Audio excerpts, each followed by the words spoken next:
हुँ। Sir एक आपके यहाँ पर एक मेडिकल फार्मेसी से कुछ इंजेक्शन गायब हुए हैं जो कि अभी इतने कारगर साबित हो रहे हैं जिन्हें जीवन रक्षा रेमडेसिविर क्योंकि काफ़ी किल्लत है, काफ़ी परेशान लोग दिख रहे हैं।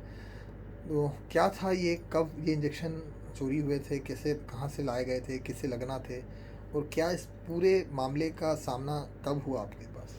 देखिए, ये जो मेडिसिन है, ये मेडिसिन हमारे स्टॉक में था। और जैसा कि मैं आपको बता चुका हूँ कि हम अपने यहाँ हर मंथ ऑडिट करते हैं। फिजिकल वेरिफिकेशन हमारा होता है। उस फिजिकल वेरिफिकेशन में देखते हैं कि कितना मटेरियल हमारा मिसमैच है। तो ये हमारा पुराना स्टॉक था। और ये पुराना स्टॉक क्योंकि हमने इसको मार्च के में या फरवरी के महीने में परचेज़ किया होगा, उसका जो पीओ जनरेट होता है, जीआरएन होता है, फिर वो स्टॉक में जाता है। तो जब हम फिजिकल ऑडिट कर रहे थे तो हमारे ऑडिटर ने बताया कि सर कुछ मिसमैच हो रहे हैं रेमडेसिविर का। तो हमने उनको फिर से बोला कि आप फिर से री ऑडिट करो और देखो कहाँ है, हो सकता है कहीं और जगह पे रखे हुए हों। तो सारी चीज़ें जब हम लोगों ने छान मारी तब जाकर पता चला कि 139 वाइल्स हमारे मिसिंग हैं और जो पुराने स्टॉक से मिसिंग हैं, और 8 अप्रैल के पहले के ये सारे हमारे हैं। तो फिर हमने उस लड़के से पूछताछ की, जो इंटरनल जो इंक्वायरी होती है हॉस्पिटल मैनेजमेंट की तरफ से, उस इंक्वायरी में हमें पता चला कि उसी स्टॉक से लड़के ने 2-3 वाइल निकाली थी और बाहर में बेची थी। तो फिर हमारा शक और गहरा हुआ कि जब 2-3 वाइल उसने निकाला है तो ऑब्वियसली कि 139 वाइल में भी उसी का हाथ है।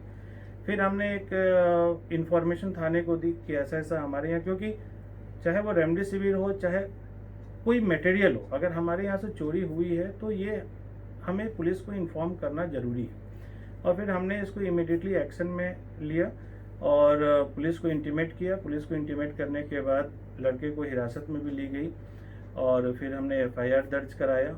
और अब पुलिस इन्वेस्टिगेट कर रही है कि इसमें और कई लोग इन्वॉल्व हैं या नहीं हैं, ये उस लड़के से ही पता चल पाएगा या अकेले ही उसने 139 वाइल गबन की।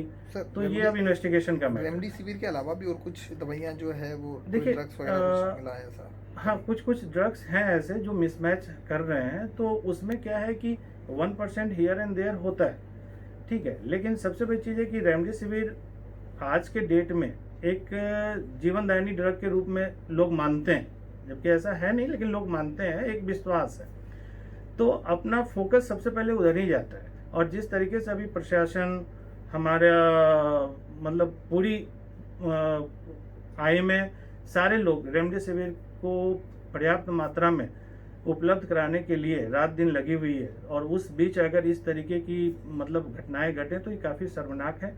और हम लोग काफ़ी इसकी निंदा करते हैं, और यही कारण है कि सेल्वी इस तरीके की अनियमितताओं को कभी टॉलरेट नहीं किया है, न आगे कभी करेगा। सर क्या किसी वरिष्ठ अधिकारी से मिलकर आप इस मामले की जांच को कहेंगे कि निष्पक्ष जांच हो इस पर? यस यस, मैं चाहता हूँ कि मैंने इसीलिए थाना प्रभारी को बोला है कि उनको जो, क्योंकि ये कंप्लेन हमारे साइड से की गई है, और वो निष्पक्ष रूप से इसका जांच करें और जो दोषी व्यक्ति पाए जाते हैं उनको कड़ी से कड़ी दंड दें।